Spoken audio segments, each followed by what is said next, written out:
Tapi saya pernah mengalami ditolak gereja. Tuh, saya dengan suami saya, bukan saya sendiri. Jadi waktu itu kami mencari gereja, mau belajar. Waktu itu kami tidak tahu namanya katekisasi, intinya kami mau belajar aja kekristenan. Ditolak ya. Ditolak teman-teman ya, sama gereja. Alasannya tidak tahu, tidak ada gembala gereja yang pertama. Gereja yang kedua bilang tidak ada jadwal katekisasi. Nah, gereja yang ketiga itu katekisasi baru selesai baptisan mereka. Jadi masih harus tunggu lagi. Mengumpulkan orang-orang yang mendaftar itu kan butuh waktu. Nah, itu teman-teman ya. Tetapi karena memang kami sudah dipilih untuk menjadi orang Kristen yang militan sampai hari ini sebagai penginjil, sebagai apologet, maka penolakan itu tidak berarti apa-apa, tidak melumpuhkan atau melemahkan kami. Ya, ya silakan teman-teman ya. Waktu itu belum marak teman-teman. Tahun 2000 itu belum marak itu apa namanya? Bawa ransel bom panci itu belum marak.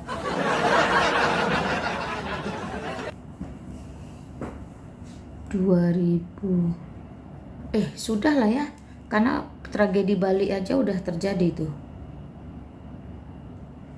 Tragedi apa tuh di Bali tuh, daerah apa sampai lupa deh saya deh. Naik aja teman-teman, ngobrol di atas. Saya soalnya lagi main game, jadi saya enggak terlalu kesini. Iya betul sudah ya, karena 99 kalau nggak salah ya, 99 apa 2098 apa 99 itu ya, bom Bali itu ya.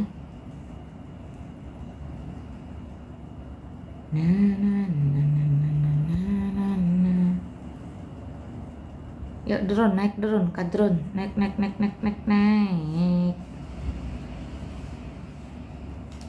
Naik, diundang nggak berani, takut. Hulni, kenapa kamu ketakutan? Mencret kamu di bawahnya. Kalau kamu takut, kamu suruh ulamamu aja ke sini, ya. Pak Ustadz, Pak Kiai, Pak Ulama gitu. Ada itu namanya, ya 99 betul. Ada itu namanya Lina Wijaya. Dia itu mantan Islam. Wah, apa yang dibongkarnya itu benar Pak Kiai. Malu saya. Coba. Bela lah saya Pak Kiai, naiklah ke ruangan dia, tanya-tanyalah dia Pak Kiai gitu. Malu saya, panas hati. Gitu.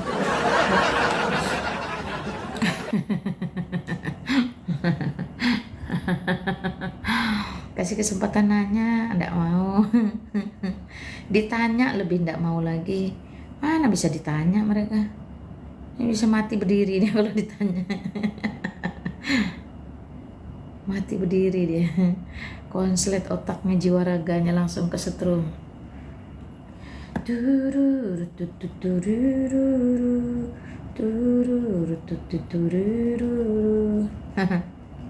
Kalian di sini lamban ya, tidak secepat di ruangan edis, jadi typing kan kalian tuh berharap mau dibaca, mau dinotis gitu, nggak ada gunanya. Naik aja, kalau naik kan suaramu kedengaran, saya bisa jawab. Saya lagi main game soalnya.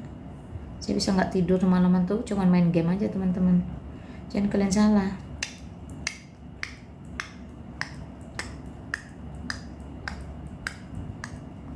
Yes.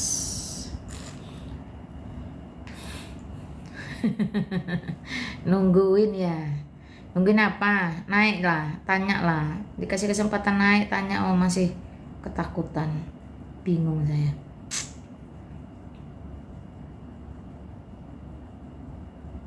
Sekali ketemu saya di ruangan lain aja berlomba-lomba sok-sokan.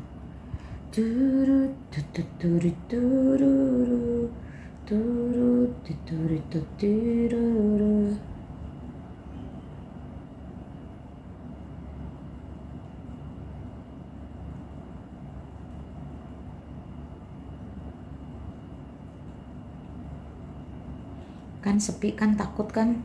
Nah, kalau kalian nggak mau naik, nanya, kalian nonton saya main game lah. Ngapain kamu buang-buang kota, nggak dapat apa-apa, nggak nanya, nggak dengar jawaban, ngapain nontonin saya buang-buang kuota? Naik, tanya.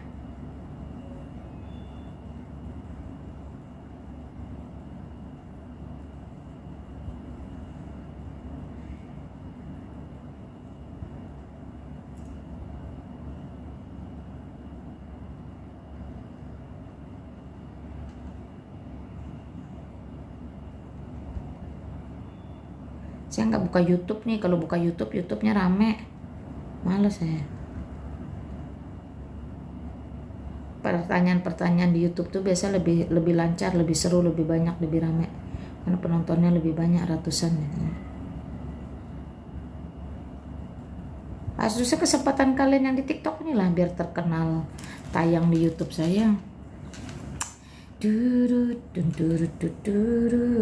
Naik. Ya, tahu saya pendeta yang pernah membakar itu banyak teman-temannya, banyak yang dulu ikut merusak, ikut membakar itu akhirnya justru menjadi Kristen, kemudian dipanggil menjadi hamba Tuhan, menjadi pendeta. Itu banyak banget teman-teman di Indonesia ya, sangat-sangat banyak. Tetapi ada yang mereka mau membuka identitasnya ya, ada yang benar-benar sederhana sebagai bentuk sebagai bentuk penyesalan dia ya dulu pernah merusak atau menganiaya umat Allah ya. Banyak banget teman-teman ya. Kemarin itu siapa ya saya ngobrol dengan dia ya, dan dia juga ikut. Jadi kan kalau udah pekerjaan begitu tuh bukan cuma satu orang nih. Ini kayak kemarin teman-teman yang di Cidahu tuh ya. Kita tunggu aja 5 tahun, 10 tahun ke depan pasti ada salah satu dari mereka itu yang menjadi Kristen kemudian menjadi pendeta. Pegang ucapan saya. Nah, itu cara Tuhan teman-teman. Itu cara kerja Tuhan tuh memang seperti itu. Dia akan membalikkannya. Pokoknya seperti Rasul Paulus lah ya. Dari sebelum dia menjadi Rasul, seorang Paulus ini dia adalah seorang penganiaya umat Kristus atau pengikut Kristus. Itu Rasul Paulus ya. Nah, ketika dia dengan segala kedengkian, kemarahan, kebenciannya itu, kalau Tuhan Yesus panggil, tidak ada seorang pun yang bisa menolak. Faktanya ya Paulus itu, dia bahkan dibuat menjadi buta karena saking terang kemuliaan Allah itu memancar dalam Kristus. Ya, dia buta beberapa hari, dapat pengampunan, dapat pengampunan, dapat pemulihan. Sejak itu dia menanggalkan semua yang berbau dunia, yang dibanggakan dia itu disampahkannya, dan dia menjadi seorang rasul yang sangat-sangat militan. Bahkan dia sampai harus pergi mengasingkan diri dulu ke tanah Arab sembari menceritakan tentang Kristus di sana. Jadi teman-teman ya, orang Kristen Arab ini itu yang menjadikannya adalah Rasul Paulus, karena dia yang mengajarkan pertama di 1 Masehi. Bayangkan 1 Masehi tanah Arab itu sudah dimenangkan bagi Kristus, sudah menjadi kemuliaan bagi Kristus. Seiring waktu ketika Muhammad muncul 700 tahun kemudian, yang hobinya suka berperang, suka merampas, suka bikin ribut itu ya, mengalami satu kemenangan, bisa jadi ya dia merasa dia menang dengan berperang, dengan membunuhi orang. Maka ya muncullah Islam di tanah Arab, lalu dia mengklaim dan itu menjadi famous ya, menjadi terkenal. Itu cara kerja iblis, bapak segala dusta ya teman-teman ya.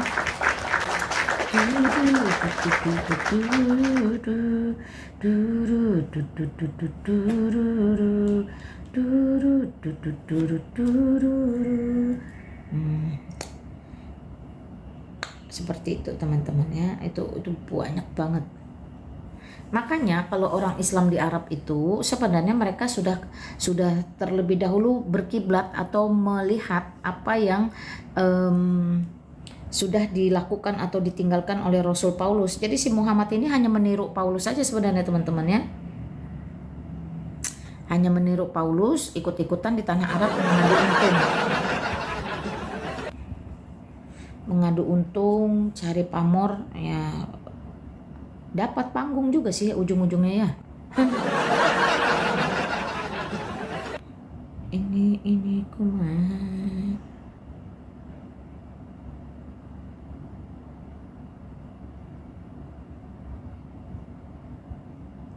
Nah, terus apalagi dia bingung lantas. Di langit ada mana? Kenapa tetangga sebelah asik sebut Paulus terus padahal dia nggak salah apa-apa? Ya itu tadi, karena si Muhammad kalah set sama Paulus. Paulus ada di tanah Arab 1 Masehi, Galatia pasal 1 ayat 17. Nah si Muhammad ini 700 tahun kemudian baru ada di tanah Arab, muncul dengan Islam dan olo-olonya. Otomatis kalah set lah duluan Paulus segala sesuatu, sehingga tanah Arab itu sebenarnya sudah dimenangkan bagi Kristus ya. Kenapa tangga sesablo?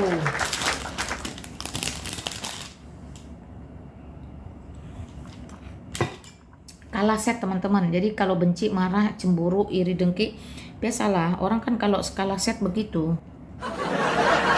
Apa-apa serba Paulus duluan, apa-apa serba kekristenan duluan. Sama, kenapa kadrun-kadrun di Konoha juga begitu benci, begitu intoleransi, sikit-sikit ngamuk, sikit-sikit cemburu, sikit-sikit kesurupan, sikit-sikit geruduk. Karena mereka juga kalah set, ya. Islam masuk ke Indonesia itu abad 11, sedangkan kekristenan ada di Indonesia abad 6,5. Muhammad belum lahir di muka bumi, kekristenan sudah ada di Indonesia, teman-teman, ya. Jadi mereka ngamuk, iri, dengki, semuanya kalah set. Di dunia kalah set, ya, di Indonesia juga kalah set. Ya, ngamuk kan bisa ini. Di langit ada matahari. Nah, itu jawabannya teman-teman, ya. Sederhana sekali jawabannya toh. Jadi sirik itu tanda tak mampu.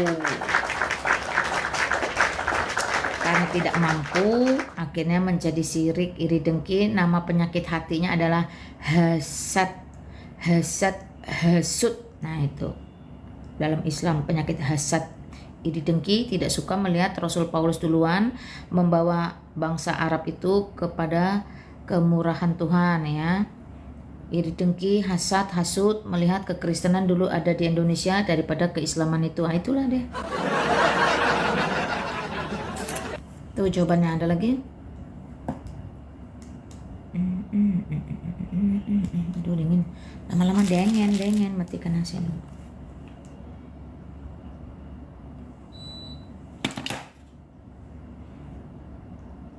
Yuk, kalian ada pertanyaan nggak? Saya ini manas-manasin akun aja teman-teman, sambil manas-manasin kadrun. Kadrun kan suka kalau saya live tuh kadrun suka ngumpul. Nanti mereka dapat tempat tuh ngoceh-ngoceh yang enggak. Nah, kalau di tempat lain kan mereka nggak dilirik orang.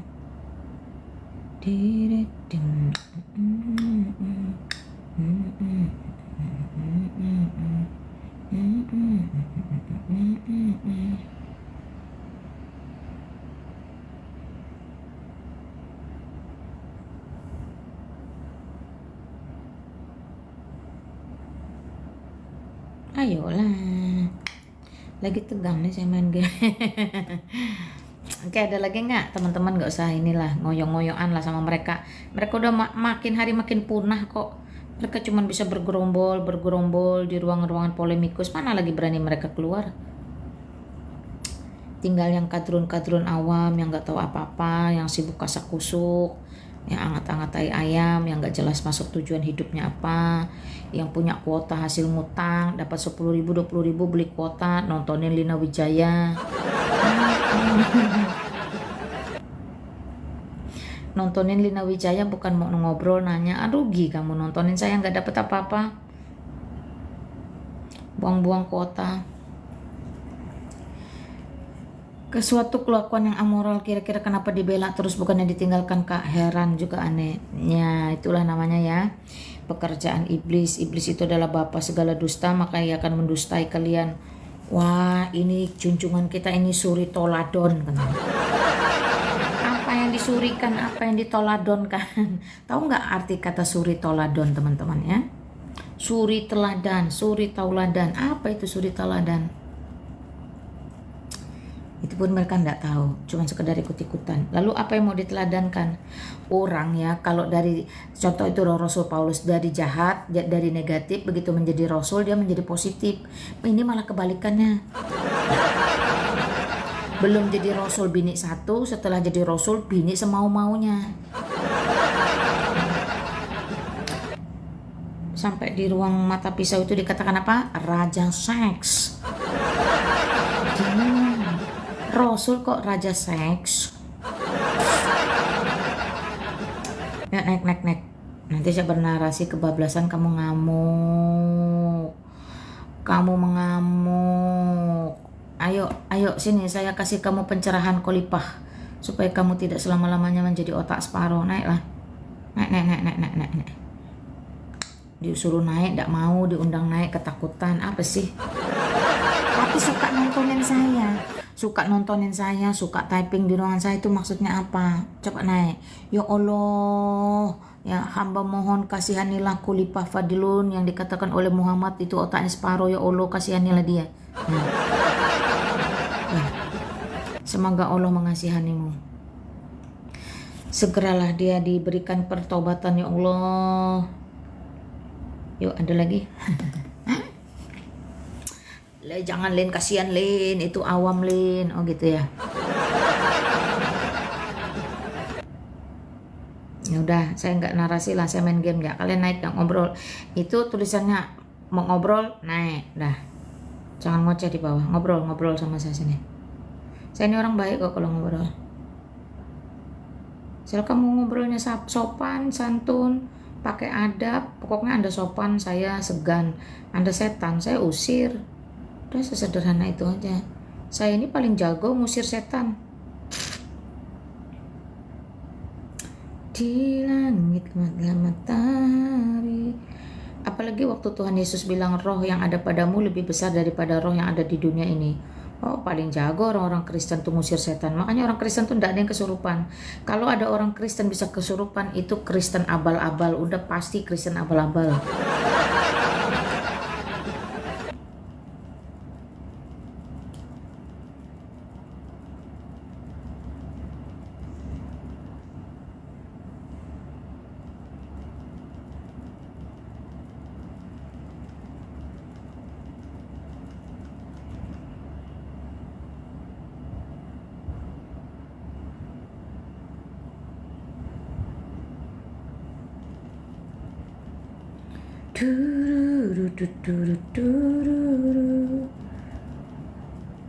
Mana yang berani bergosip tentang saya, naik sini biar saya kasih bukti-bukti.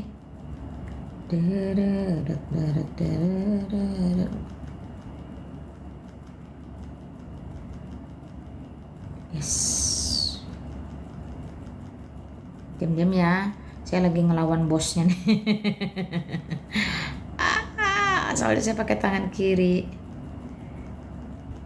Apakah tangan kiri saya sepeka dan selincah tangan kanan saya? Wow.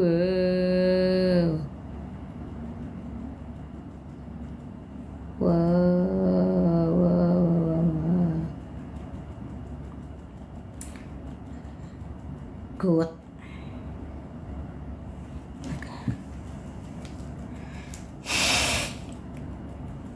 Secepatnya diberi peringatan, tidak jelas sekali. Ada SP surat peringatan teman-teman. Secepatnya diberi surat peringatan. Ayah we.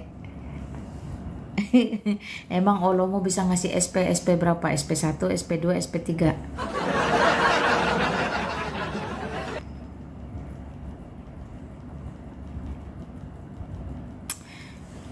Aduh, antingku hilang satu. Kumaha. Dan nih, tak ada nih. Udah 1 jam dah nih, saya manas-manasin nih. Manas-manasin akun. Saya cuma manas-manasin akun teman-teman ya, karena sudah terlalu lama akun-akun saya nggak dipakai. Teman-teman mau dengar drama kah? Mau dengar drama? Ketik angka 1 kalau mau dengar drama. Jadi ada seorang ibu, saya tegur, saya marahin karena tidak bisa didik anaknya ya. Selama anaknya ada di tangan saya, anaknya tuh baik teman-teman ya. Yang tadinya kasar sama ibunya bisa jadi lembut, bisa menegur ibunya, menyapa ibunya, bisa memeluk ibunya. Waktu masih di tangan saya nih anak, setelah anak ini kembali ke mereka, ini jadi brutal lagi, jadi liar lagi, jadi tidak karu-karuan. Nah, menjadi persoalan saya dibawa-bawa, saya disangkut-sangkut pautkan. Ya, ibunya suka mohon-mohon ke saya, ngemis-ngemis ke saya, minta-minta informasi tentang anaknya ke saya. Bapaknya coba melamar saya untuk anak dikawinkan dengan anaknya asalkan masuk Islam. Saya ketawain lah.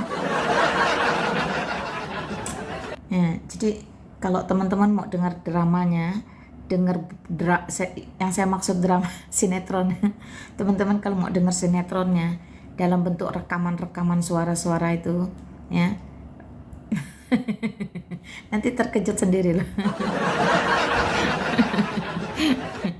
Saya tuh cuman kasihan lah. Saya tuh kasihan masih menjaga marwah.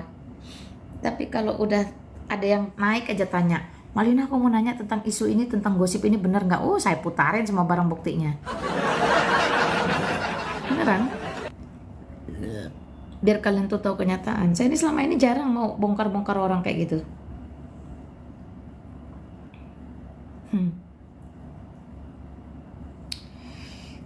Wih, wih, wih, wih, wih, wih, wih.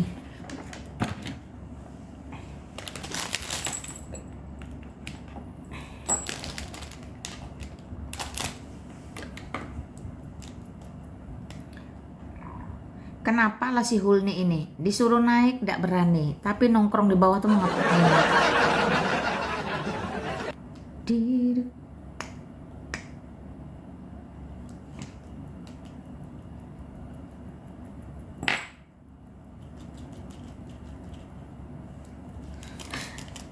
kesian mereka.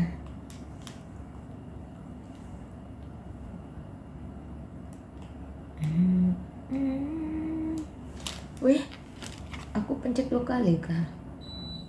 Suruh kau mati, AC dingin tahu.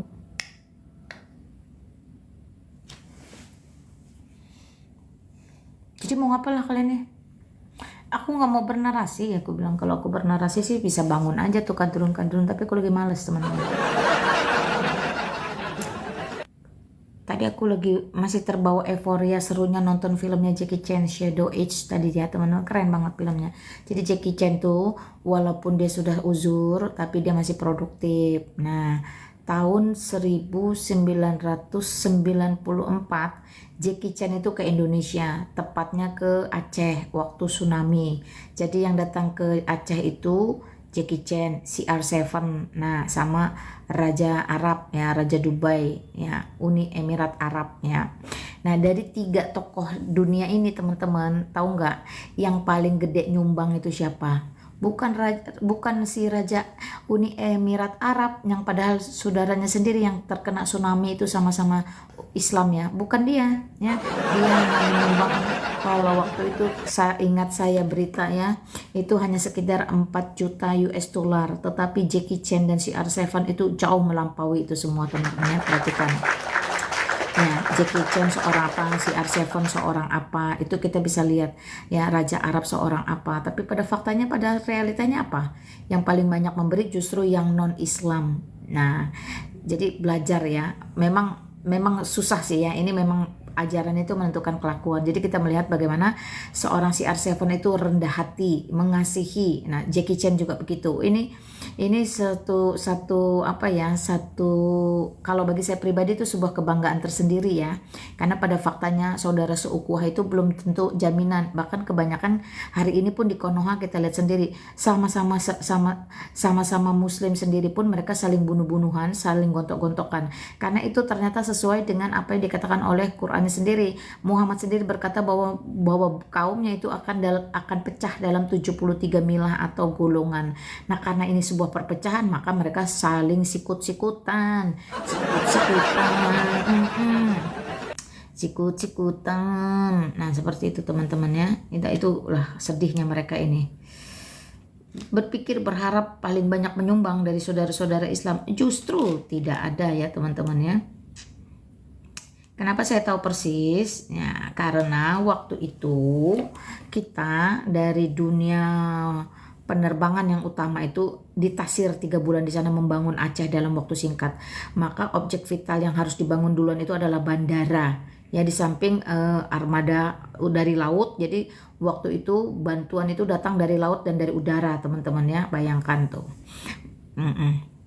Jadi seperti itu.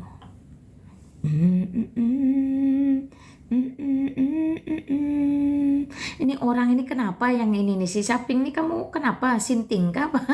Saya enggak kenapa, tapi disuruh naik ketakutan, gobloknya tuh loh, suruh naik ketakutan, tapi yang diomongin nggak ada dasar, nggak ada ujung pangkalnya. Memang sedih,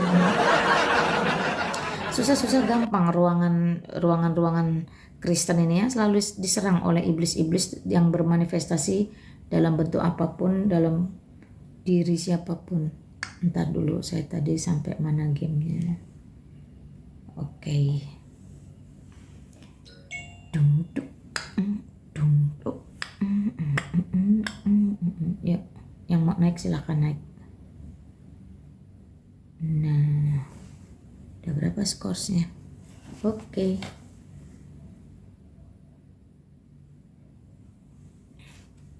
Botol, emang botol kadron. Saudara-saudara seukuhmu itu emang pada botol. Akut. Nggak ada obatnya lagi. Udah paten dah, udah permanen dah.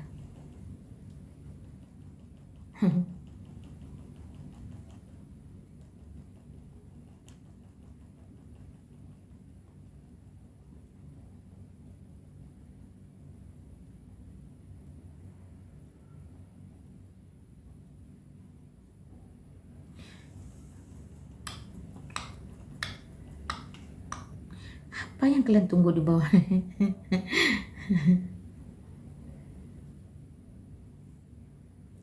Jam piro sih? 23.23. Oke, 24.00 saya tutup teman-teman ya. Kalau tidak ada yang naik bertanya, saya mau doa syafaat sebentar, lalu saya mau main game lagi. Besok saya ada pelayanan di Puncak. Nah, teman-teman Sentul, daerah Puncak, Bogor, Sentul, silakan yang mau ketemu atau minta dilayani, inbox aja. Nanti saya sama tim mampir. Ya.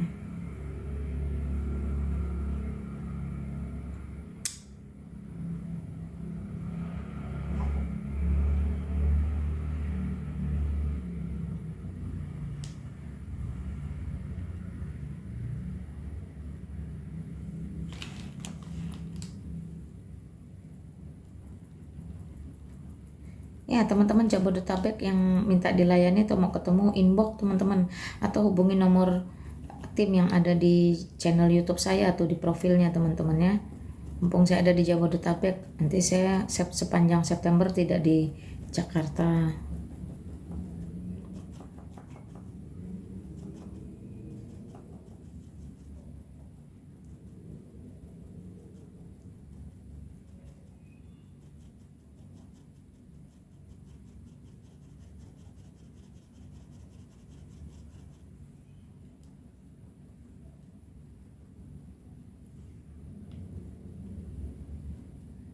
Susah memang, kan mati kan saya.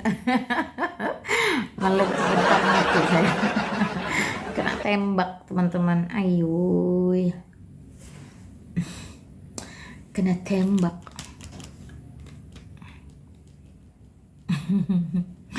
Kalian ini mau ngapain lah? Disuruh naik ke atas ngobrol tanya nggak mau, sukanya nontonin saya lagi nggak kepengen bernarasi, saya bilang ngobrol aja tanya gitu. Saya sudah kasih kesempatan tuh ngobrol nanya nggak mau. Saya kasih tahu kalau mau ketemu juga inbox. Teman-teman yang aneh kadang saya bingung juga. Apa yang ditunggu dari saya, yang dicari dari saya?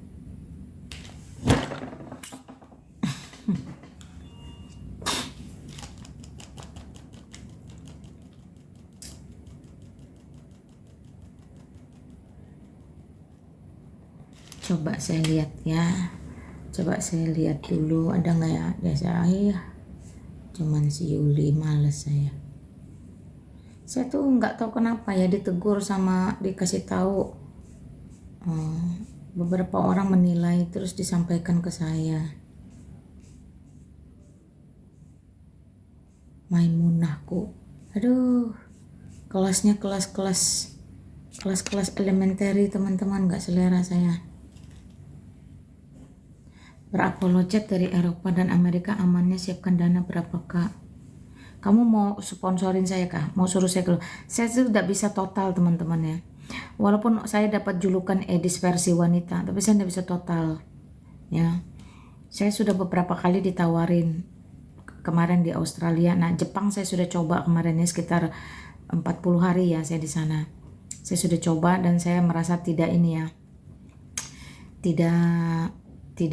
Tidak terlalu exciting ya kalau di Jepang. Saya nggak tahu lah kalau jadi gini, sebenarnya bukan tentang kita ini exciting atau tidak exciting, interest atau tidak interest, tidak, tapi lebih kepada kemana sebenarnya Tuhan itu mengutus. Nah, kalau tuh utusan Tuhan, pimpinan Tuhan itu sudah terang benderang, misalnya gini, Lina you mesti ke Australia, Lina you mesti ke Afrika, Lina you mesti kemana gitu. Nah, dan itu terang benderang, artinya sudah sangat clear ya, jalannya sudah dibukakan, ladangnya disiapkan, komunitasnya juga ada. Itu berarti tidak bisa tidak, teman-teman ya. Sama seperti ketika Yunus diutus untuk ke Niniwe, itu kan udah terang, udah jelas, tapi Yunusnya yang melarikan diri. Nah, itu saya ndak ini, saya jujur, saya itu hati saya ya, kalau berbicara hati saya ingin benar-benar mendedikasikan sisa usia saya itu di Indonesia ya. Jadi saya mencintai Indonesia, mencintai saudara-saudara di Indonesia yang belum percaya kepada Yesus Kristus ya. Itu saya, karena saya tahu Indonesia ini satu-satunya negara kepulauan terbesar di dunia. Kita ini negara kepulauan dari Sabang sampai Merauke. Pulau-pulaunya banyak, jiwa-jiwa di daerah tuh banyak, teman. Nah, hati saya tuh lebih ke Indonesia, ingin membuat rumah singgah atau Murtadin Center bagi Indonesia. Nah, itu ya, teman. Dan wacana saya, misi saya sudah sounding sampai ke Pak Jokowi waktu saya kemarin ketemu beliau. Ya. Nah, tetapi itu kan hati saya, maunya saya. Tapi kalau Tuhan bilang, Lina, you tidak cocok Indonesia, you mesti pergi. Perginya kemana Tuhan? Nah, itu mesti clear. Tapi kalau teman-teman berbicara dana atau biaya, itu fleksibel ya. Fleksibel itu dia, contoh lah sekarang kurs mata uangnya aja. Ya, kalau Jepang itu berapa? Memang hanya 120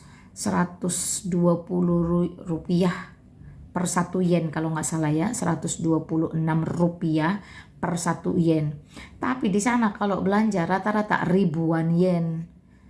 Ya, contoh kuota itu per 10 giga itu hampir 400.000 rupiah kalau dirupiahkan, sebesar 3.825 yen. Nah, itu teman-teman ya, itu hanya untuk 7 minggu. 7 hari 1 minggu. Berarti kalau itu 400.000, ambil kasar dikali 4 1 bulan, 1,6 juta rupiah itu hanya untuk kuota. Nah, kalau Amerika 1 dolarnya 16.000 sekian ya sekarang ya. Teman-teman hitung sendiri, pikir sendiri ya. Jadi hidup di luar negeri itu, berapologet dari luar negeri itu memang dibutuhkan effort yang besar. Nah, effort yang besar itu kalau Tuhan yang utus, Tuhan pasti siapkan teman-teman. Tuhan pasti sediakan, bagaimana caranya saya tidak tahu. Nah, memang saya ada rencana untuk benar-benar total itu seperti apa. Bagi kita gini ya, teamwork, kerja tim, kita ini kan sebenarnya satu tubuh Kristus. Nah, satu tubuh Kristus itu namanya teamwork, yang gede, yang global, yang besar. Nah, yang namanya kerja tim atau teamwork itu teman-teman ya, tidak peduli siapa yang berkorban, yang penting goalnya tercapai. Perhatikan kalimat saya. Kalau itu sebuah kerja tim, tidak peduli siapa yang berkorban, yang penting goalnya tercapai.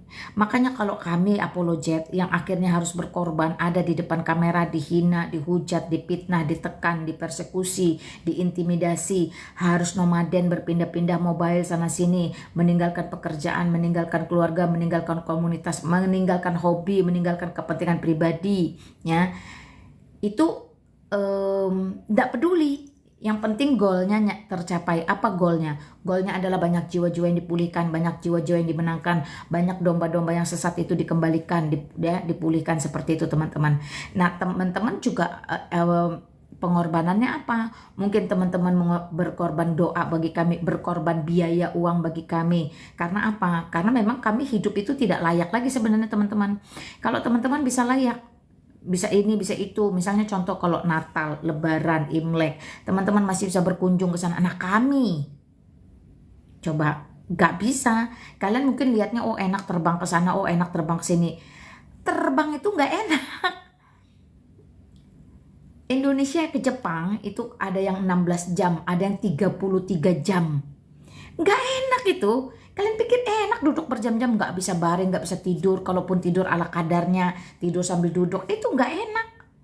Gak ada kehidupan yang normal apologet itu jadinya. Nah, itu effortnya gede banget. Makanya saya bilang menjadi apologet itu adalah pilihan, bukan panggilan. Tapi benar-benar dipilih, dibentuk untuk kemudian dia militan, dia sanggup bertahan teguh, kokoh dengan posisinya ada di garis depan. Garis depan itu dari sosial media yang paling utama teman-teman ya.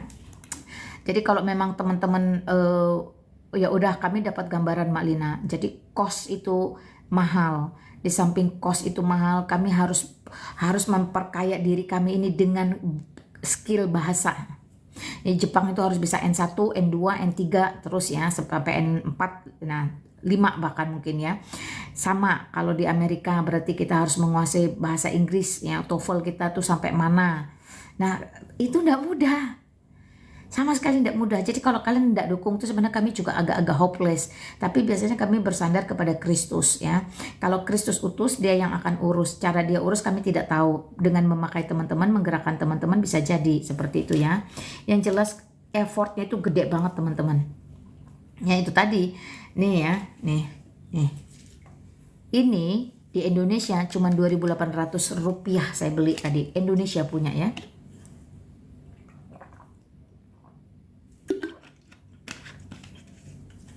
Ini sama, di Jepang ada Family Mart, ya, jadi di Jepang itu paling banyak justru Family Mart. Nah Family Mart mereka tuh lengkap besar teman-teman ya. Jadi kalau di sini cuma 2.800 rupiah ya. Kalau di Jepang ini harganya bisa 20.000 kalau dirupiahkan. Di Singapura ini rata-rata harganya $2. $1 Singapura itu sekarang udah 13.000, berarti 26.000 satu botol ini teman-teman nih. Air mineral, air itu di luar negeri mahal teman-teman, tidak bisa sembarangan. Orang Indonesia foya-foya air, minum air gak habis, yang gelas aqua buang, yang botol tinggalkan. Tidak bisa di sana, tidak bisa. Air itu begitu mahal, begitu disayang teman-teman ya. Makanya orang rela bawa tumbler kemana-mana untuk refill aja, refill air di tempat-tempat umum. Karena air itu mahal. Kebayang nggak 26.000 satu botol? Nih sama-sama 600 ml. 26.000 kalau di sini dapat 10 botol. Nah seperti itu. Jadi kalau kamu tanya perlu biaya berapa? Kalau hanya untuk sebulan 2 bulan, yaitu 250 juta itu masih oke ya teman-teman ya. Satu rumah, satu mobil itu teman-teman. Kami berkorban itu tidak mudah dan tidak murah. Terus itu sekarang kalau saya kemarin aja pergi ke Jepang itu kita harus kasih lihat saldo rekening loh. Kita harus memperlihatkan uang cash yang kita bawa. Terus kita harus memperlihatkan minimal saldo kita berapa. Ya, karena mereka tidak mau terima gembel di sana. Makanya kalau cuma bertanya seperti itu, Topo Sutopo ya kurang lebih itu 250 juta. 250 juta itu kita harus pastikan ada di dalam rekening kita. Ya, udah mudah ya. Banyak kan pengorbanannya, bukan cuma 10-20 juta, bukan cuma 11-12 juta, enggak teman-teman ya. Itu tadi saya bilang ya, kos satu hari itu berapa ya.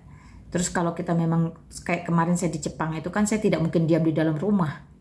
Ya, saya jadi harus pergi dari satu daerah ke daerah lain naik kereta itu ya. Nah, kereta itu setiap stasiun kena cas. Jadi saya itu satu hari bisa recharge kartu kereta itu 1.000 atau 2.000 ya, 2.000 yen. 2.000 yen itu sekitar 220.000. Satu hari untuk kereta aja 200-an ribu teman-teman ya. Nah, hitung sendiri kereta berapa, terus itu tadi kuota berapa, terus itu tadi kalau kita lagi di jalan, saya biasanya satu hari hanya dapat 1 kali makan, menghemat karena makanan itu mahal. Di Jepang itu makanan mahal dan tidak ada orang buang-buang makanan kayak orang Indonesia tuh, nggak ada teman-teman. Makan separuh sisanya dibuang, nggak dihabisin, tidak ada. Orang Jepang nggak ada kayak gitu. Jadi makanan itu memang mahal, jadi kalau beli itu memang untuk dimakan. Ya, jadi saya belajar menghargai. Nah, Jepang itu menghargai listrik, menghargai air, menghargai makanan. Nah, seperti itu teman-teman ya. Menghargai waktu, menghargai orang lain. Nah, itu saya belajar di sana kemarin. Ya. Di sana nggak ada pengemis, nggak ada gembel teman-teman. Jadi kita nggak perlu siapin uang kecil untuk kasih orang. Nggak perlu. Tetapi ya itu tadi untuk tempat kita tinggal. Nah, kalau kita nginep di BNB itu ya, penginapan ala-ala luar negeri, BNB itu yang kita bisa ada yang campur ya, laki-laki perempuan. Yang terakhir itu saya dapat yang campur, jadi bule-bule laki perempuan ngumpul semua di sana tuh. Kita cuma dikasih bilik-bilik itu, kamar-kamar gitu. Nah, Itu yang seperti itu saja, itu satu malamnya kalau dirupiahkan paling murah itu 350.000. Kalau di Indonesia 350.000 masih bisa dapat satu kamar bintang 3 ya. Bintang 3 atau bintang 2 seperti itulah. Sana enggak bisa, cuma bilik-bilik. Nah kalau udah bilik-bilik kayak gitu kamu nggak bisa apa-apa. Kamar mandi merger, pantry merger, merger itu gabungan. Nah seperti itu teman-teman ya.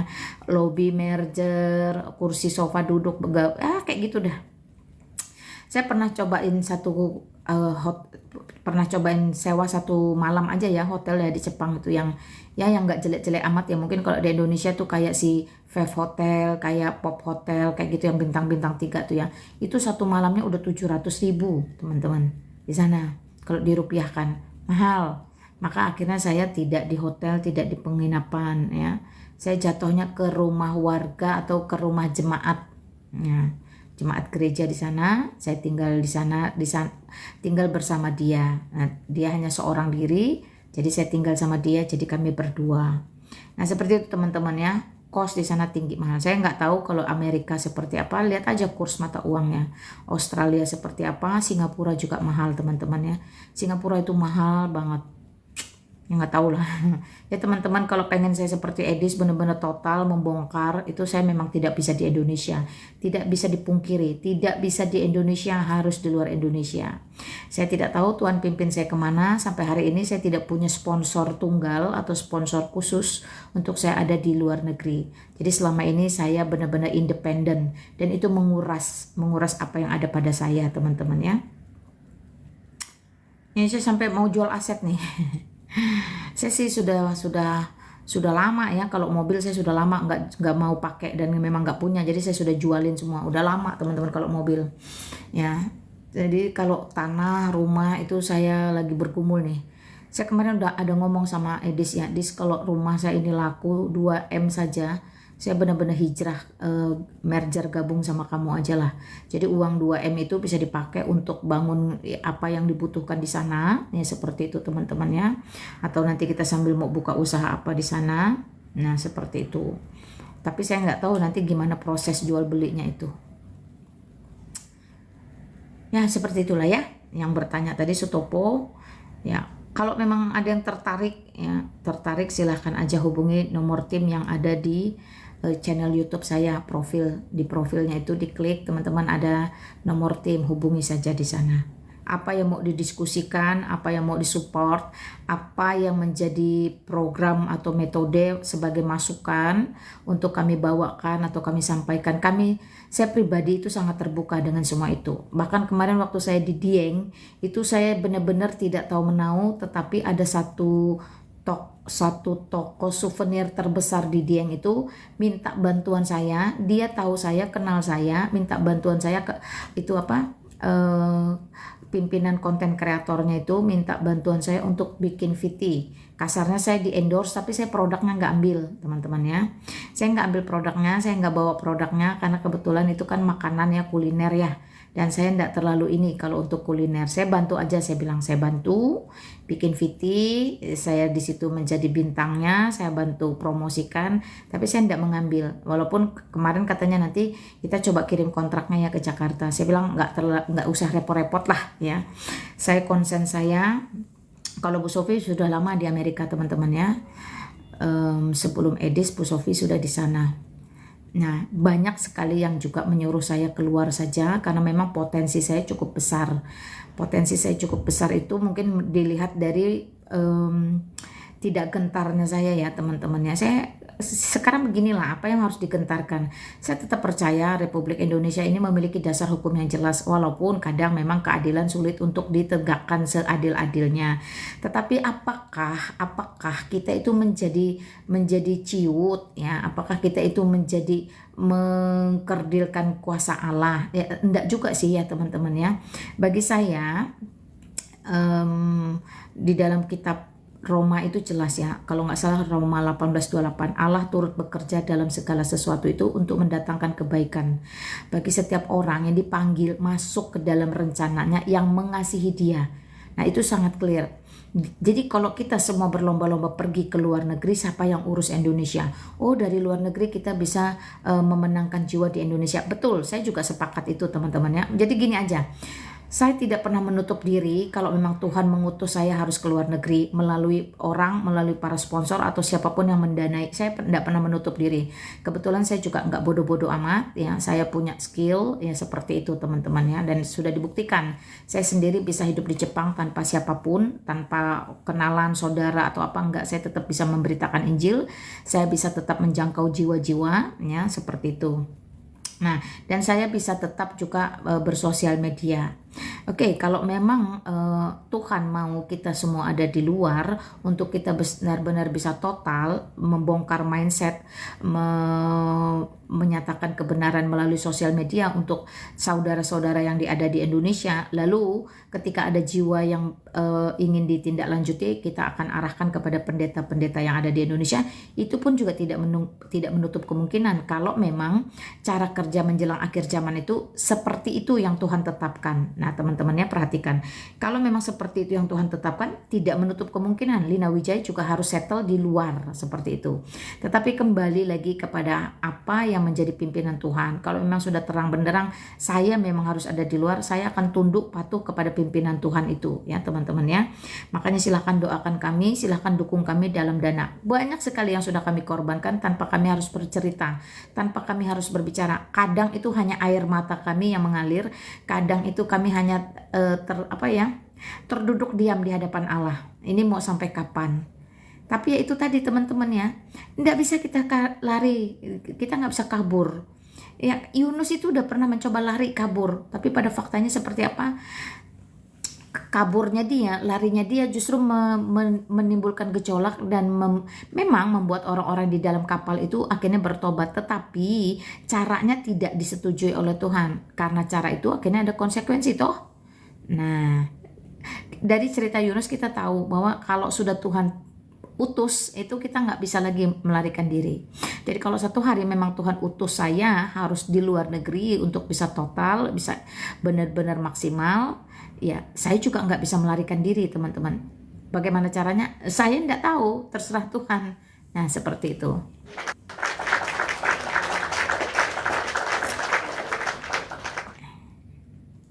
Kemarin saya sempat ya mau proses urus ke Belanda ya, karena Pak Paul Chang juga bilang welcome, dan Metatron juga ada di sana ya. Metatron tuh kan memang udah dari bulan apa itu, waktu saya di Surabaya tuh ya, bulan Februari dia ngomong. Waktu itu kami langsung sekaligus ya singkat kata perpisahan lah ya, karena dia bilang sekalian pamit aku mau ke Eropa Kak, ya udah. Nah itu teman-teman ya. Nah kalau di Eropa kemungkinan saya bisa bekerja sama seperti Metatron, kita bekerja di sana teman-temannya. Siangnya kita bekerja, malamnya kita berapologetika. Nah seperti itu. Ini pun masih bisa diupayakan kalau memang Tuhan utus saya harus ke sana. Ya karena kemarin waktu urus visa ke Jepang tuh sebenarnya urus visanya tidak susah, tetapi disetujuinya. Nah, saya sendiri tidak menyangka punya saya itu mulus disetujui 3 tahun langsung. Artinya secara rekod hukum saya tidak pernah ada masalah di Indonesia. Mungkin juga secara catatan keuangan saya itu kan, kita kalau udah data masuk itu termasuk informasi perbankan kita juga itu kan masuk ke pemerintahan ya. Mungkin secara data perbankan juga saya oke. Saya kan tidak pernah terlibat seperti apa pinjaman online atau blacklist perbankan, itu saya nggak ada. Bersih ya teman-teman ya. Saya juga tidak memiliki kartu kredit. Jadi apalagi kartu kredit macet, kartu kredit aja saya nggak pakai. Saya memang mendisiplinkan diri saya untuk tidak latah ikut tren menggunakan kartu kredit. Orang yang memiliki kartu kredit itu teman-teman harus tahu, itu orang yang minimal penghasilan bersih ya. Jadi bukan bruto tapi neto itu 50 juta satu bulan. Jadi kalau penghasilanmu tidak sampai 50 juta atau 50 juta kotor, itu sebenarnya kamu tidak layak punya kartu kredit. Ya, gaji cuma 5 juta, paling tinggi 7 juta, paling tinggi 10 juta, paling tinggi 20 juta, mau punya kartu kredit itu enggak layak. Ya, itu menurut Safir Senduk. Ya, jadi enggak cocok. Orang yang punya kartu kredit itu memang harus 50 juta per bulan penghasilannya, itu bersih, udah neto. Nah makanya karena saya waktu itu tidak ada sampai seperti itu, paling besar waktu itu gaji saya hanya sekitar 21 juta. Jadi saya sama sekali tidak pernah menggunakan kartu kredit sampai detik ini. Jadi nama saya bersih dalam dunia perbankan. Nah hal itu memudahkan kita untuk pengurusan visa ke luar negeri. Ya, jadi kita itu bukan orang yang bermasalah. Nah ini juga penting. Nah saya nggak tahu kemarin karena saya pribadi batalkan untuk ke Belanda, ke Eropa, akhirnya saya nggak coba urus visa itu ya teman-teman ya. Kalau memang Tuhan izinkan sekali lagi saya bisa mempersiapkan diri untuk ke sana. Tapi saya berdoa ya, mudah-mudahan Tuhan izinkan akhir tahun ini saya bisa bertemu dengan teman-teman, dengan Edis dan teman-teman di sana ya. Kalaupun memang itu semacam tes ombak, ya puji Tuhan kayak kemarin saya di Jepang itu kan tes ombaknya. Melihat situasi, kondisi, tantangannya apa, kesulitannya apa. Nah seperti itu. Doakan saja teman-teman ya, dukung kami dalam doa dan dana. Silakan, apakah ada lagi yang mau tanya? Tetap semangat Bu Pikul Salib. Iyalah semangat. Kami nggak ada masalah dengan itu teman-teman ya. Hidup itu untuk Kristus, mati itu adalah keuntungan. Hinaan itu udah puas kami terima, fitnahan itu udah puas kami terima. Saya pribadi itu udah kenyang sekali ya. Teman-teman bisa baca sendiri aja tulisan-tulisan yang istilahnya menghina atau menjelekkan saya. Yang mana tulisan itu tidak bisa dipertanggungjawabkan sebenarnya. Tapi itulah bagian dari pelayanan ya. Bagian dari pelayanan harus siap ditolak. Oke, teman-teman ada tanya lagi? Ada mau tanya lagi? Nah teman-teman yang mau mendukung pelayanan saya masih membagikan Alkitab untuk murtadin jalanan ya. Besok saya ada penginjilan juga teman-teman daerah Puncak, Bogor, Sentul. Nah itu saya pasti akan juga mendata untuk membagikan Alkitab. Nah teman-teman satu Alkitab itu hanya 80.000. Kalian support, kalian punya komitmen dalam diri. Mak Lina saya akan bantu misalnya ya 1 bulan 1 Alkitab. Berarti 1 bulan 80.000. Itu tuh sebenarnya teman-teman kalau mau dibilang mahal-mahal, kalau dibilang murah-murah, tergantung sudut pandangmu dari mana dan hatimu itu sebesar apa untuk berbagi. Saya kasih tahu kalian ya, saya menjadi Kristen yang militan ini karena dikasih orang 1 Alkitab tahun 2000. Jadi 1 Alkitab itu berpotensi 1 orang itu berpotensi 1 keluarga.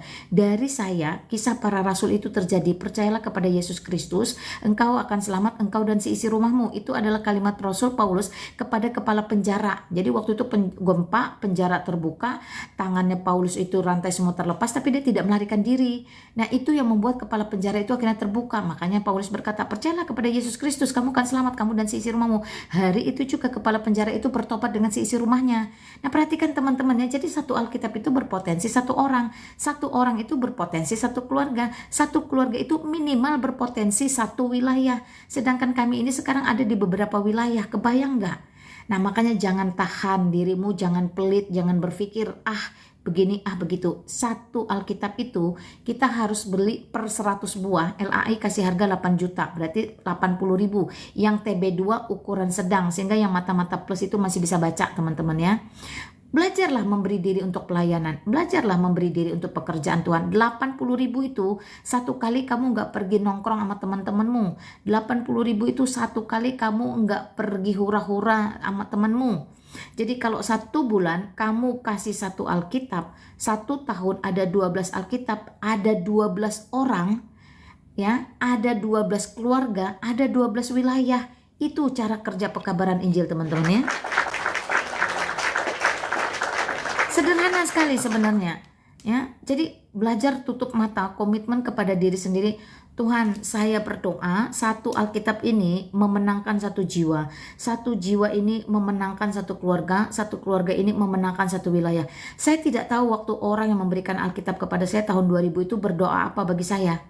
Tapi hari ini semua tim di lapangan yang membagikan Alkitab itu kami doakan. Baik Alkitab yang diterima oleh si A, si B, si C, atau traktat yang kami bagikan random kepada masyarakat luas di public area, itu kami doakan. Kiranya ada belas kasihan Tuhan, ada kemurahan Tuhan sehingga mereka membuka, membaca, Roh Kudus bekerja dan mereka dimenangkan. Wah, milikilah hati yang mau berkorban teman-teman. Itu yang disebut dengan kasihilah sesamamu seperti mengasihi dirimu sendiri. Kamu tahu di luar sana banyak sekali orang-orang yang belum percaya, belum terima dan belum tahu siapa itu Tuhan Yesus Kristus secara benar. Perhatikan, mereka hanya dengar-dengaran nih gosip isu. tapi mereka tidak pernah tahu secara benar. Itu menjadi tanggung jawab kita, itu menjadi belas kasihan kita untuk tergerak memikirkan mereka. Makanya silahkan teman-temannya support satu orang satu Alkitab potensinya satu orang ini potensinya satu keluarga ini potensinya satu wilayah.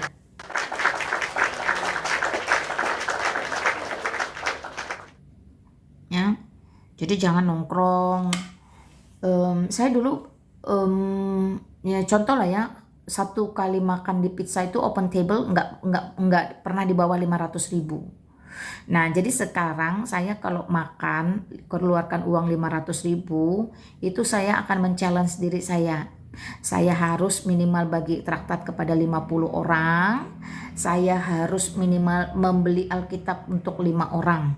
Ya, jadi saya men-challenge diri saya karena kalau saya untuk hura-hura saja bisa keluarkan uang untuk dunia yang sementara ini, kenapa saya tidak ya memberi juga untuk yang bersifat kekal. Nah, ini akhirnya saya men-challenge diri saya sendiri, teman-teman ya.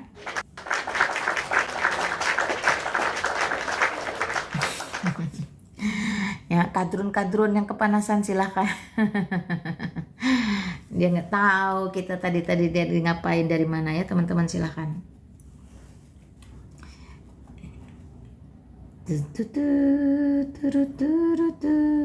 Sekalinya sudah dibisukan gigit jari, cuman bisa nonton, cuman bisa membenci, cuman bisa mengagumi. Nah, sekarang tinggal kamu mau naik atau enggak, tanya saya, ngobrol naik, tunjukkan saya tidak sesat ya. Jadi pada kamu nunjukin kayak gitu ngalak.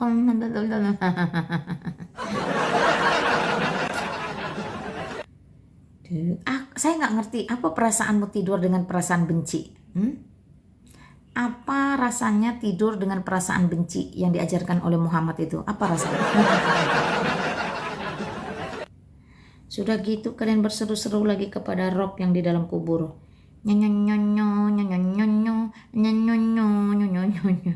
Aduh, game saya tadi sampai mana nih? Oke, silakan teman-teman yang mau ngobrol, Jempiro sih. Oke.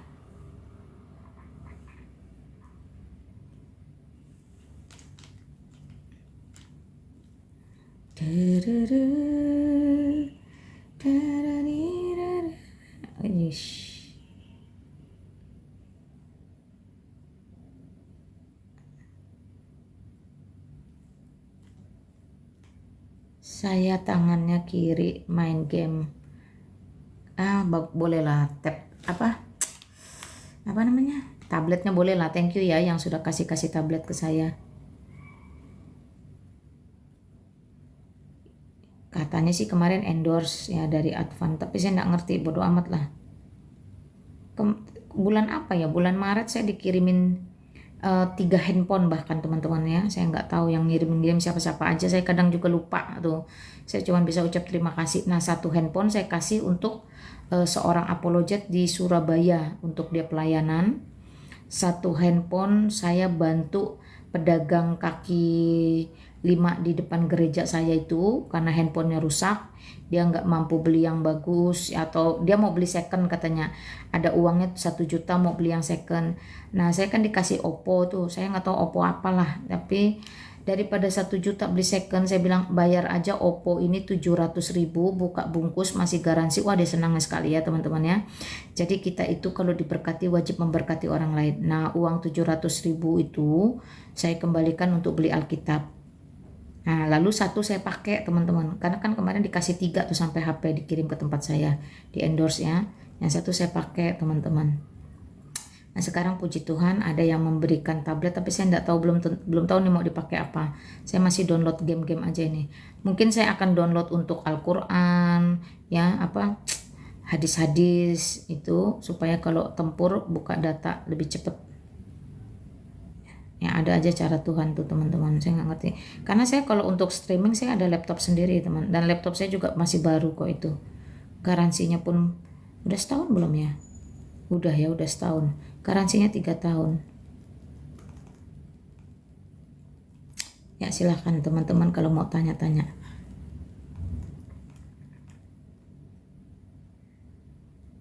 Jempiro sih. Oke, kalau sudah jam 12, teman-teman gak ada yang naik, saya undur pamit ya. Saya mau doa syafaat, habis doa syafaat saya mau lanjut main game. Ya, biasanya nanti tadi saya lihat sudah ada beberapa WhatsApp yang minta dilayani ya. Karena mereka biasanya kalau minta di mentoring atau konseling itu justru di atas jam 12 malam by phone teman-teman.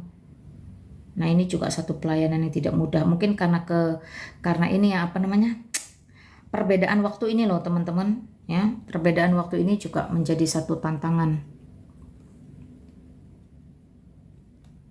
Oke, apakah teman-teman ada pertanyaan khusus sebelum saya benar-benar close? Atau ada yang mau naik? Silahkan kalau ada yang mau naik.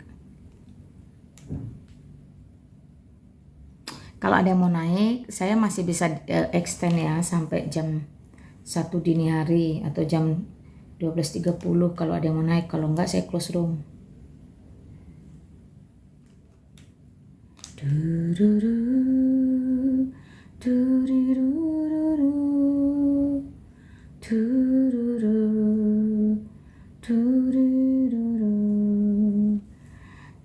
Saya hanya mengimbau teman-teman kalau mendengar berita miring tentang saya, konfirmasi kepada saya, tanya kepada saya akan menjawab di depan publik seperti ini. Nah, jawaban di depan publik ini merupakan sebuah klarifikasi atau konfirmasi dan saya akan mempertanggungjawabkan semua jawaban-jawaban tersebut beserta barang bukti yang saya sertakan.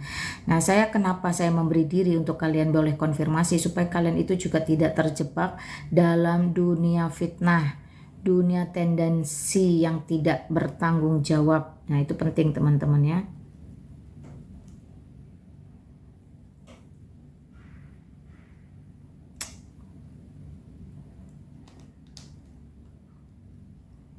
Rajaku. Oke, sebelum saya tutup, mungkin ini buat perenungan buat teman-teman. Mazmur pasal 23. Tuhan adalah gembalaku, takkan kekurangan aku. Ia membaringkan aku di padang yang berumput hijau. Ia membimbingku ke air yang tenang. Ia menyegarkan jiwaku. Nah, teman-teman, Mazmur pasal 23 itu ditulis oleh Daud ya. Saya bacakan teman-teman ya. Mazmur 23. Tuhan adalah gembalaku, takkan kekurangan aku. Ia membaringkan aku di padang yang berumput hijau. Ya. Ia membimbing aku ke air yang tenang, ia menyegarkan jiwaku. Ia menuntun aku di jalan yang benar oleh karena namanya. Teman-teman perhatikan, ketika di padang yang berumput hijau kita itu berbaring. Artinya apa? Kalau orang berbaring ada satu masa ia harus bangun dan berdiri. Ia membimbing ke air yang tenang. Jadi menuju ke sesuatu yang sifatnya meneduhkan, kita tidak tahu kecuali kita itu dibimbing. Jadi kalau untuk cari atau jalan sendiri rasa-rasanya tidak mungkin ya. Dan air yang tenang itu menyegarkan jiwa. Jadi bukan satu gelombang, satu badai, satu arus, satu ombak yang besar. Tidak, perhatikan bagaimana Daud ini menyampaikan.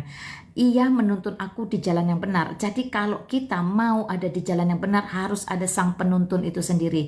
Sebab semua yang ada di dunia ini seolah-olah menawarkan jalan yang benar. Tapi pada dasarnya itu adalah kebohongan belaka. Perhatikan ayat yang keempat. Sekalipun aku berjalan dalam lembah kekelaman. Setiap orang akan memiliki lembah kekelamannya masing-masing. Nah, saya tidak tahu seberapa terjal, seberapa landai lembah kekelamanmu, tetapi di situ dikatakan sekalipun aku berjalan. Jadi lembah kekelaman itu tidak selamanya kita settle atau stay di sana teman-teman ya. Kita akan berjalan melaluinya. Ya, sekalipun aku berjalan, jadi kita itu moving, kita akan masuk ke dalam lembah kekelaman kita masing-masing, tetapi kita itu akan moving, kita akan bergerak, kita akan berjalan, kita tidak stay, kita tidak settle, kita tidak berkubang di dalam sana. Ini sudah dinyatakan oleh Daud di dalam Mazmur ini.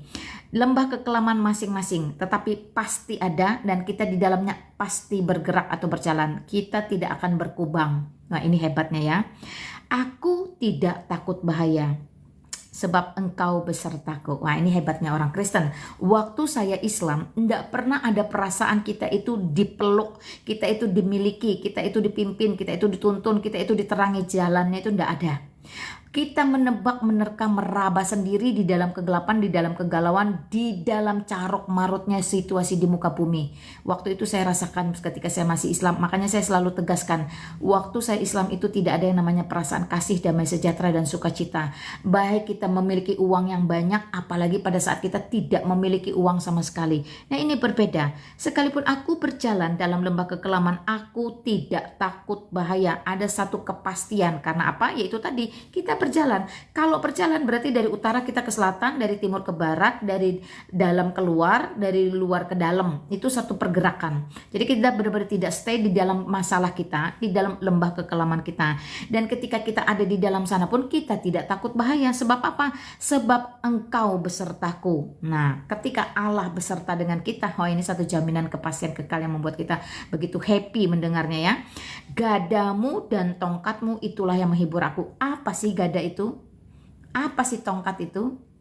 Nah, ini diibaratkan sebagai orang-orang yang diutus atau dipersiapkan Tuhan untuk menolong kita melewati perjalanan dalam lembah kekelaman. Wah, luar biasa ya. Jadi bentuk penyertaan Tuhan itu tidak main-main, bukan zong, bukan hoax ya.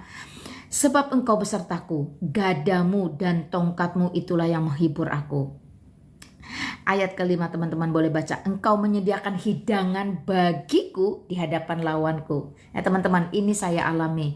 Berapa banyak pun musuh menekan saya, musuh menyerang saya, musuh menghina saya, musuh berusaha menggagalkan pelayanan saya, merusak nama baik saya, menyandung penginjilan saya.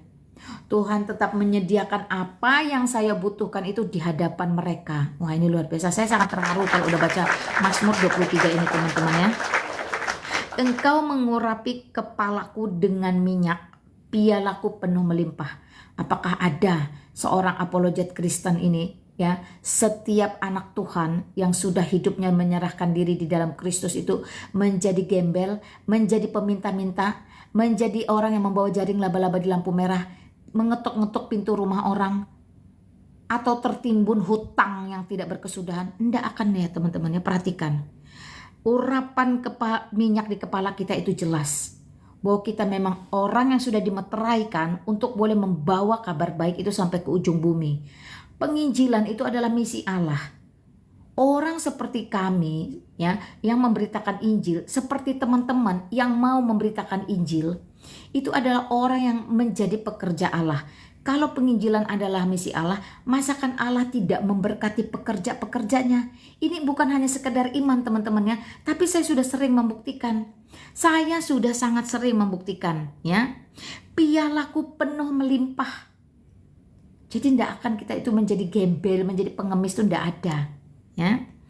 Kebajikan dan kemurahan belaka yang mengikuti aku seumur hidupku, dan aku akan diam ya. Ketika di dalam rumah Tuhan kita itu diam, stay. Karena apa? Karena itu persinggahan terakhir. Paling puncak paripurna itu adalah rumah Tuhan. Sepanjang masa kita akan diam. Jadi teman-teman boleh tangkap ya. Ketika di padang yang berumput hijau kita baring. Baring ada satu masa kita akan bangun. Ya, jadi kita tidak selamanya hidup dalam gemah ripah loh jinawi berkelimpahan yang membuat kita itu nyaman seketika sampai lupa diri ya. Ada masa Tuhan harus membuat kita itu berjalan dan membimbing kita ke air yang tenang ya. Untuk apa? Supaya jiwa kita disegarkan. Lalu ia juga menuntun kita. Kalau dia tuntun berarti dia pegang tangan kita untuk tetap settle on track ya, di jalan yang benar. Sekalipun aku berjalan dalam lembah, berarti kita akan memiliki setiap masalah, tapi masalah itu tidak tinggal lama, tidak selamanya. Karena apa? Kita sedang berjalan, jadi kita tetap akan pelan-pelan meninggalkan masalah tersebut ya. Ya, kita melihat bagaimana pada puncaknya ketika kita diam di dalam rumah Tuhan, kita tidak lagi bergerak kemana-mana. Kita akan tinggal di sana sepanjang masa. Saya bersyukur ya, kiranya teman-teman boleh mulai lagi koreksi ya, mulai lagi evaluasi, introspeksi Tuhan. Apakah Mazmur 23 ini sudah aku syukuri, sudah menjadi rema dalam kehidupanku ya, sudah menjadi satu iman ya, bagaimana Daud itu sepenuh-penuhnya meletakkan seluruh pengharapan kehidupan bahkan pertobatannya di hadapan Allah. Jadi bukan separuh-separuh, ya. Kiranya teman-teman boleh diberkati melalui Mazmur 23 ini. Jangan lupa pujiannya itu indah ya, walaupun saya tidak terlalu pintar bernyanyi, ya. Tetapi saya bersyukur Mazmur pasal 23 ayat 4 ini menjadi pegangan saya, menjadi penghiburan saya, menjadi kekuatan saya di kala saya itu benar-benar sedang dalam keadaan terpuruk, sedih, marah, kecewa, ya. Karena itulah lembah kekelaman kita. Ya, puji Tuhan teman-teman ya. Kalau memang tidak ada lagi, saya undur pamit dulu. Teman-teman selamat beristirahat. Thank you Dina, thank you semua yang ada di sini. Ya, thank you. Akun-akun saya itu banyak yang di ban. Yang lain itu akun saya hanya tinggal satu ini yang bisa dipakai teman-teman ya. Yang lain itu saya nggak tahu tanggal 26, 27 gitu-gitu deh. Nah, jadi kalau saya live, saya mohon disupport aja. Tap layar, share live, ada love orange, dan teman-teman silahkan tetap doakan kami para apologet. Kalian yang tergerak, yang memiliki beban, ya silahkan mengambil bagian dalam hal dana atau kolekte istilahnya edisnya, infak terbaik. Oke teman-teman, saya undur pamit. Saya akan mewakili kita semua untuk mengikrarkan syahadat kita. Aku percaya kepada Allah, Bapa yang Maha Kuasa, Khalik langit dan bumi, dan kepada Yesus Kristus Putranya yang tunggal Tuhan kita, yang dikandung dari Roh Kudus, lahir dari anak darah Maria, yang menderita sengsara di bawah pemerintahan Pontius Pilatus, disalibkan, mati dan dikuburkan, turun ke dalam kerajaan maut. Pada hari yang ketiga bangkit pula dari antara orang mati, naik ke sorga, duduk di sebelah kanan Allah, Bapa yang Maha Kuasa. Dan dari sana ia akan datang untuk menghakimi orang yang hidup dan yang mati. Aku percaya kepada Roh Kudus, gereja yang kudus dan am, persekutuan orang kudus, pengampunan dosa, kebangkitan tubuh, dan hidup yang kekal. Amin. Mari kita berdoa. Bapa dalam surga, Bapa yang baik, Bapa yang kami kenal sembah di dalam nama Yesus Kristus, kami bersyukur sekali lagi Bapa, satu hari boleh berlalu, kami melihat bagaimana pimpinan dan penyertaan Tuhan dari pagi, siang, sore hingga malam ini. Jikalau sebentar kami akan berpisah dalam istirahat kami, Tuhan pulihkanlah segala kelemahan fisik kami. Tuhan juga ampunilah segala dosa dan pelanggaran kami, baik melalui pikiran, perkataan, atau perbuatan. Biarlah setiap ruangan-ruangan apologet Tuhan juga urapi, Tuhan berkati, Tuhan kirimkan jiwa yang lapar dan haus, Tuhan terus berikan ladang dan mampukan kami dengan hikmat bijaksana daripada Roh Kudus saja, sehingga apa yang kami sampaikan boleh memperkenan Tuhan. Terima kasih untuk teman-teman yang selalu mendukung kami dalam doa, dalam dana. Biarlah juga hidup mereka Tuhan berikan kelimpahan, dan Tuhan tetap memakai mereka agar namamu dipermuliakan. Terima kasih untuk mereka yang sekedar tap layar atau share live, itu pun merupakan bagian yang sudah Tuhan perhitungkan. Kami percaya Bapa, setiap mereka yang setia dalam penginjilan sosial media, baik sebagai moderator, apapun Tuhan juga tetap pimpin, Tuhan berkati. Bapa, di hadapan-Mu tidak ada yang sia-sia terhadap apa yang kami kerjakan dalam memberitakan Injil. Kami bersyukur untuk teman-teman yang mau mendengarkan, walaupun hati mereka masih dipenuhi kebencian atau kemarahan atau ketidakpercayaan. Kami yakin Roh Kudus akan berbelas kasihan, memberikan mereka kesempatan untuk bertobat. Sekali lagi kami menyerahkan hidup dan mati kami ke dalam tangan-Mu. Kami serahkan hari esok kami, seluruh rencana kami, pengharapan kami, bahkan kekhawatiran kami. Kiranya Tuhan yang pimpin, Tuhan yang jadikan seturut dengan kehendak-Mu saja. Terima kasih Bapa, inilah kami, inilah tubuh, jiwa, dan roh kami. Biarlah segala kemuliaan hanya bagi Engkau di tempat yang maha tinggi. Segala puji, hormat, syukur kami hanya bagi Bapa, Putra, dan Roh Kudus. Kami juga tidak melupakan bangsa dan negara kami. Kami tahu hari ini ada demo di kota Jakarta, tapi biarlah itu tidak membawa hal yang berpengaruh bagi pemerintahan bangsa kami. Kami lebih percaya Tuhan atas setiap orang yang sudah Tuhan tetapkan, Tuhan utus untuk boleh duduk dalam pemerintahan kami. Ajar kami untuk belajar mengerti cara Tuhan bekerja melalui pemerintahan kami. Kami hanya bisa menyerahkan agar setiap mereka, baik Bapak Prabowo dan seluruh jajaran kementerian, juga seluruh aparat negara, Tuhan berikan hati yang gentar takut akan Kau, berikan hati yang bersih, motivasi yang murni, sehingga mereka boleh memakai kekuasaan yang ada pada mereka hanya semata-mata untuk kepentingan masyarakat dengan keadilan yang nyata. Terima kasih Bapa, sekali lagi kami bersyukur. Dengarlah seru doa kami yang kami mohon hanya di dalam nama Yesus Kristus, Tuhan dan Juru Selamat kami yang hidup, yang selalu mengajarkan kami dengan doa yang sempurna. Bapa kami yang di sorga, dikuduskanlah namamu, datanglah kerajaanmu, jadilah kehendakmu di bumi seperti di surga. Berikanlah kami pada hari ini makanan kami yang secukupnya, dan ampunilah kami akan kesalahan kami, seperti kami juga mengampuni orang yang bersalah kepada kami. Dan janganlah membawa kami ke dalam pencobaan, tetapi lepaskanlah kami daripada yang jahat, karena Engkaulah yang punya kerajaan dan kuasa dan kemuliaan sampai selama-lamanya. Amin. Amin teman-teman. Puji Tuhan, haleluya. Terima kasih semuanya teman-teman ya, selamat beristirahat. Kesusahan sehari biarlah untuk 1 hari saja, walaupun susahnya itu berhari-hari kadang. Ya, kalau ada sumber di ladang boleh kita menumpang mandi. Kalau ada umur kita panjang, besok Lina Wijaya live lagi. Thank you teman-teman. Dan Yesus memberkati kita semua sekarang sampai selama-lamanya. Shalom, shalom, shalom.